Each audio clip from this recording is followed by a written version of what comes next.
Do you truly believe there's a place for you here? My mother-in-law's words sliced through the air as we sat in the restaurant, the aroma of the lavish meal before us tainted by her disdain. You're just a daughter-in-law, not blood, she added, a smirk playing on her lips. Her hand waved dismissively, a gesture that felt like an invitation to leave. Anger coursed through me, making my hands tremble as I pushed back my chair to stand. But before I could exit the room, she halted me with a raised hand. Wait, what about the bill? If you're leaving early, leave the money, she demanded, a smug expression on her face. I met her gaze with a defiant smile. Why would I pay for a stranger's bill? I retorted, my name is Maya, a 29-year-old office worker. My husband Tyrell and I were content in our relationship, except for one persistent problem, my overbearing mother-in-law. Living in close proximity to her, she invaded our lives, criticizing my cooking and homemaking skills. Uninvited, she'd barge in, pointing out every flaw, all while pretending to be a concerned mother. When I complained to Tyrell, he didn't believe me. In his eyes, his mother was just a loving parent, blind to her manipulations. As time passed, her intrusions grew worse. Armed with a key my husband had given her, she'd enter our home, criticizing and complaining about everything. She even tarnished my reputation with the neighbors, spreading lies about me. I pleaded with Tyrell to move away, but he remained indifferent, busy with work. Then, a turning point arrived. His successful project led to a promotion and a significant salary increase.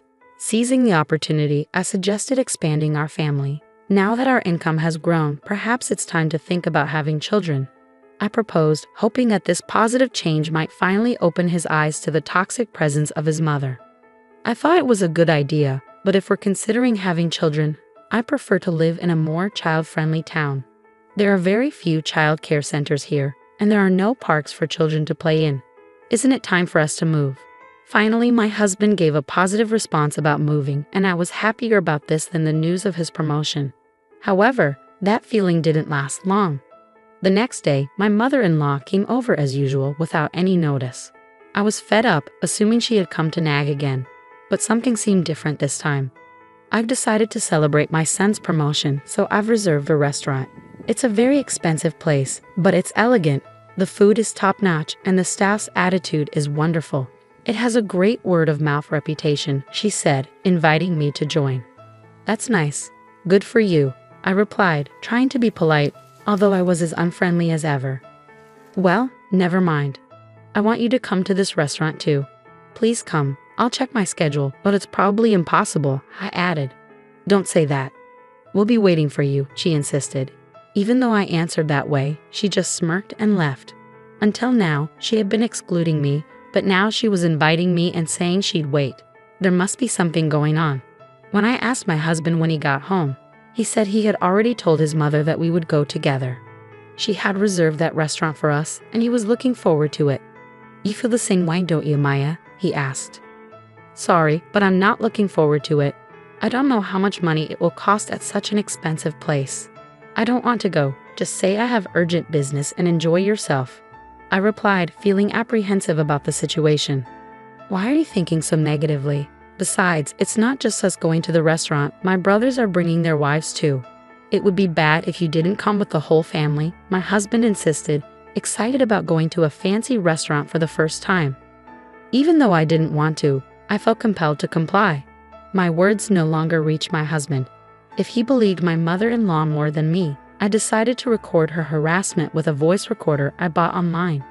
She was probably planning to harass me at the celebration too.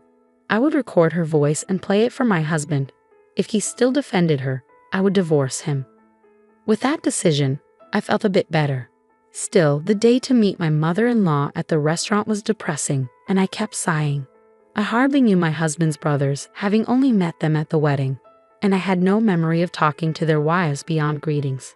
When we arrived at the restaurant, the waiter led us to a large room where my mother-in-law, the other son, and his wife, and the third son and his wife were already seated. The lavish spread was already adorning the table, with just one vacant seat.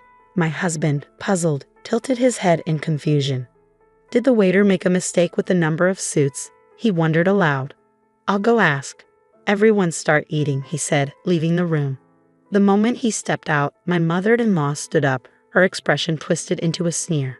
"There's no seat for you. Why should I invite a stranger who just married my son to a family celebration?"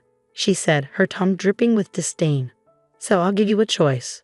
Show your sincerity and be accepted as family, or leave and never show your face to me again. Choose now." "I'm leaving," I answered without hesitation. Mother-in-law was momentarily flustered. Did she think I would beg her to recognize me as family in this situation? No way. "Listen to the end.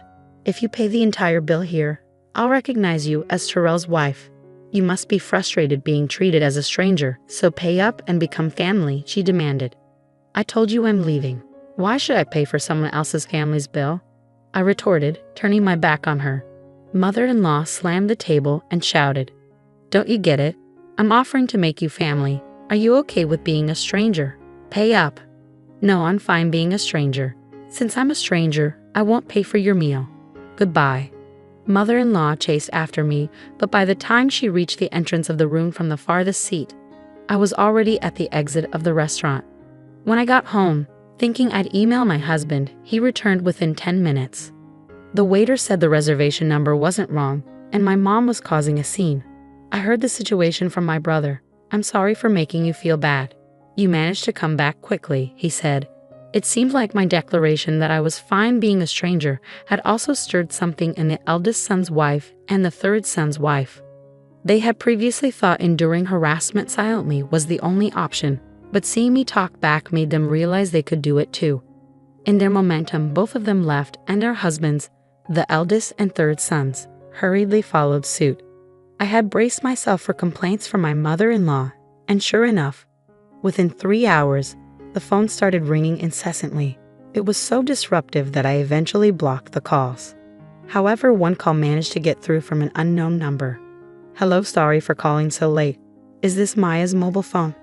The man on the other end identified himself as a police officer from the nearby police station. He informed me that after being left alone, my mother-in-law had tried to eat what she could and subsequently attempted to make me foot the bill later on. However, the restaurant staff, already disapproving of my mother-in-law after the earlier disturbance, declined her request. They believed I wouldn't return to pay after leaving in anger. Ignoring all her calls, my mother-in-law was then suggested to pay by card, but she lacked a credit card and hadn't brought enough cash to cover everyone's meals. In a desperate bid, she tried contacting other family members to cover the costs, but no one responded. Frustrated and cornered, she started yelling, blaming me entirely for the situation. Her anger escalated, leading to a scene where she damaged expensive vases and flower pots at the restaurant. This chaos prompted the restaurant to call the police. The responding officers managed to calm down my furious mother-in-law, but she adamantly refused to accept any wrongdoing. The restaurant, not only unpaid but also burdened with a troublesome customer, sought help to escort her home. Feeling guilty about ignoring a call from the police, my husband and I reluctantly returned to the restaurant. Upon our arrival, my mother-in-law was being pacified by the police. The moment she spotted me, she raised her eyes and, crossing her arms, screamed, "You good for nothing. This situation happened because you didn't pay the bill. It's natural to help your mother, isn't it? Pay up now." I was utterly astonished when my mother-in-law uttered something almost threatening, even with the police present. They had clearly stated that if no one took her home, they would either escort her to her in-laws' house in a patrol car or arrest her for dining and dashing. "Please take her away, arrest her, or whatever it takes, just make her take responsibility," I said, my voice cold and resolute. Mother-in-law's eyes widened in shock at my words. "How can you say something so cold? I can't believe it. Just pay up. It's bad luck to have a family member arrested," she pleaded. "I don't care. I'm not family, and I don't want to get close to someone who's talking crazy and causing a scene," I replied, attempting to leave the restaurant and let the police handle the situation. However, my husband, who had remained silent all along, glared at me. I understand that what was said and done to Maya was terrible. But is it something bad enough to be arrested for? He questioned, defending his mother. "You're missing the point. She's in trouble with the police because she dined and dashed and caused a scene at the restaurant. I have nothing to do with it. Or are you saying that I'm the one at fault for not paying for 6 people's meals, even though I didn't eat?" I retorted. My husband fell silent but walked past me toward the police and the restaurant staff. I knew what he intended to do. Anticipating his actions, I called out to his retreating back. If you're going to pay for her meal and compensate them, we're getting divorced. Think about that. My husband didn't respond to my words and silently took out his wallet. I sighed and left the restaurant, walking the familiar road back home. I started packing my essential belongings, preparing to leave. Just before the date changed, my husband finally returned. Mom's not getting arrested. It seems she was really in the wrong. But the restaurant said they'd forgive her if I compensated them and promised she'd never come back. I didn't have nearly enough money, so I had my brothers come and help. "Oh, I'm so tired," he explained, his voice weary. He continued rambling about what happened after I left, seemingly annoyed by my lack of reaction. Then he approached me, noticing my packed bags. "Hey, what's with these bags?" he asked, puzzled. "I'm preparing to leave the house because we're getting divorced. I told you that if you defended her, we'd get divorced. You're not going to say you didn't hear me, are you?" I replied firmly. My husband looked down at me, his eyes wide with astonishment. Then he raised his gaze and began to yell. "What's going on today? You've been acting strange all day. I understand that Mom did something terrible, but why do we have to get divorced? I've told you I'm being harassed, and even with evidence and other people's testimony, you still choose your mother, who was almost arrested, over me. Is it strange that I want to divorce someone like that? I've had enough." My husband continued to say various things, but it all went in one ear and out the other. I prepared to leave the house and made preparations for divorce. The next morning, I immediately went to get the divorce papers. When I signed and handed them to my husband, he made a big fuss about not wanting to divorce.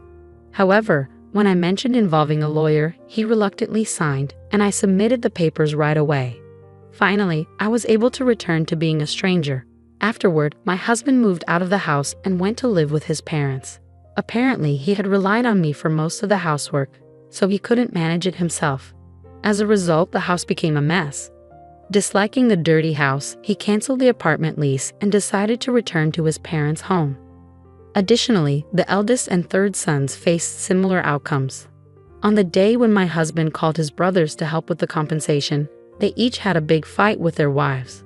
The wives protested that they didn't want to pay for something that was their mother's fault, but the brothers used their savings to assist their mother without consulting them.